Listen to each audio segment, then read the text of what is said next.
Hello, নমস্কার। আসলে এই ভিডিওটা আমি খুব ইন্টারেস্টিং করতে চেয়েছিলাম। অনেক দিন পর মুকু এসছে। কিন্তু যেটা দেখলাম, দেখে আমি সত্যিই হতবাক, বাকরুদ্ধ।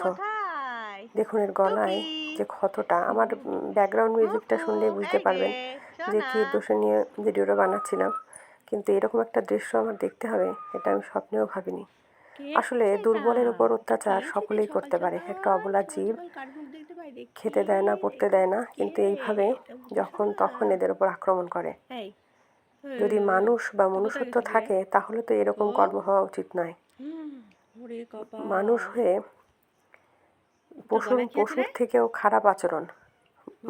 ঈশ্বর যেন এর বিচার করেন, আর কিছুই বলবো না। আমি স্বপ্নেও ভাবিনি যে এরকম একটা দৃশ্য আমি দেখব। যে বা যারাই এই কাজটা করে তাদের উদ্দেশ্যে বলছি, ভগবান তো মানুষ বানিয়েছেন, মান